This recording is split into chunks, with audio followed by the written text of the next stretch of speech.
Donc, je m'appelle Jean-Denis Moelle, j'ai 30 ans et je suis sélectionneur de nouvelles variétés de pommes de terre pour la station de recherche du Comité Nord. Pour cela, j'ai une formation d'ingénieur en agriculture réalisée à l'École supérieure d'agriculture d'Angers. Et c'est une formation que j'ai réalisée par apprentissage, donc en alternance avec l'INRA de Ploudaniel, qui est la station d'amélioration de la pomme de terre en France. Je suis sélectionneur de nouvelles variétés de pommes de terre. C'est avant tout un travail d'équipe. Le programme de création variétale est sous la responsabilité de Madame Rousseau, donc la généticienne de la station. C'est avec elle que l'on choisit donc les géniteurs, donc les parents des futures variétés. Donc dans cette serre-ci, on réalise des croisements, c'est-à-dire que l'on prend par exemple des variétés donc déjà présentes sur le marché, on les croise entre elles dans l'optique d'obtenir des graines. La graine, c'est le seul moyen pour apporter de la nouveauté chez la pomme de terre. Donc on favorise la reproduction sexuée et non pas la multiplication végétative, ce qui est réalisé chez le producteur de plants ou de consommation. Ici, le but, c'est d'avoir des fleurs pour obtenir des graines. Donc les graines ressemblent à des petites graines de tomates, puisque le fruit de la pomme de terre ressemble également à une petite tomate. Pomme de terre et tomate font partie de la même famille. Ce sont des solanacées. Donc, je peux vous montrer quelques graines. Donc là, dans ce tube, vous avez des milliers de graines, ce qui veut dire des milliers de variétés potentielles. Le travail du sélectionneur sera ensuite d'arriver à identifier parmi ces graines celle qui aura cumulé le plus de caractères favorables issus des deux parents, qui étaient choisis pour des caractéristiques bien complémentaires.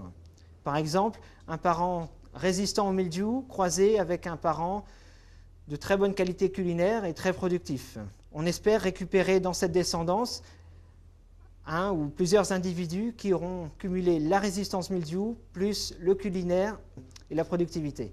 Ces tubercules nouvellement formés seront récoltés fin juillet, seront ensuite stockés au frigo pendant l'hiver afin d'être mis en première année au champ au mois d'avril prochain.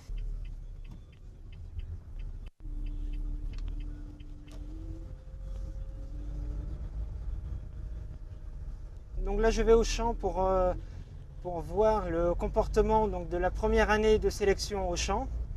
Donc les tubercules récoltés dans la serre et conservés pendant l'hiver au frigo sont plantés l'année d'après dans une parcelle de multiplication sur laquelle on réalisera une sélection sur le feuillage et sur la récolte.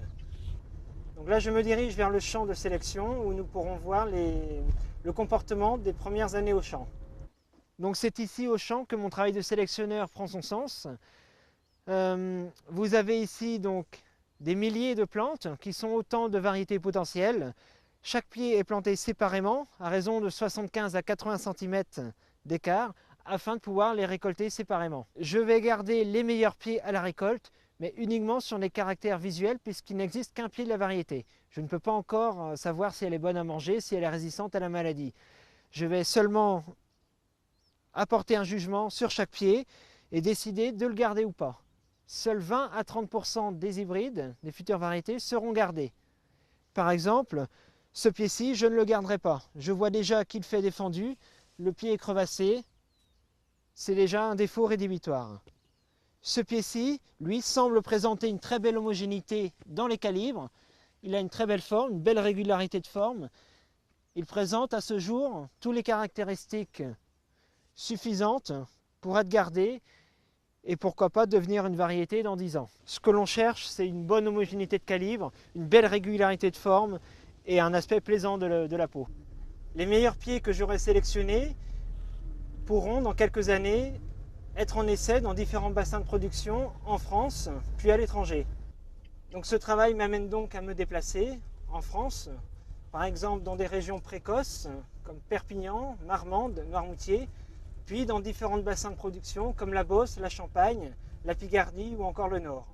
À partir de la 5e année, les hybrides sont mis en essai, donc en première année à Bretteville. Je ferai des notations de levée, de comportement du feuillage, une notation de vigueur, de maturité, et ensuite à la récolte, je pourrai noter l'homogénéité des calibres, la régularité des tubercules, estimer le nombre, la grosseur, une note pour l'aspect de la peau et un aspect général qui englobe tous ces caractères-là et qui nous donne une note sur la récolte de chaque hybride.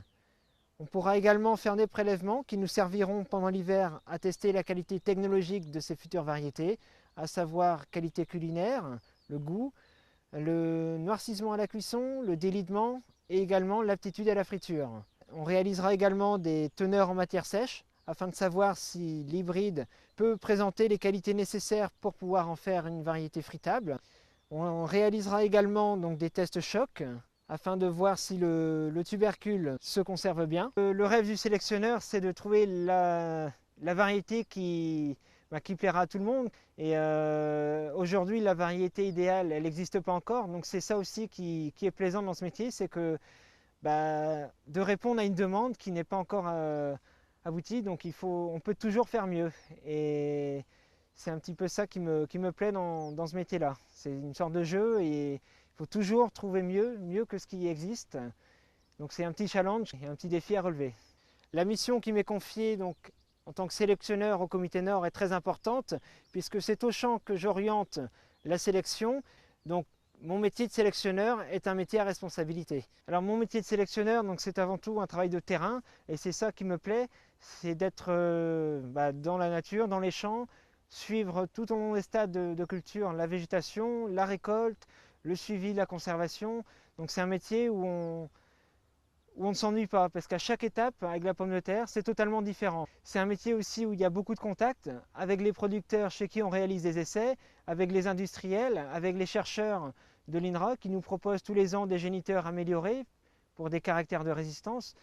Donc c'est un métier très enrichissant et où l'on apprend tous les jours.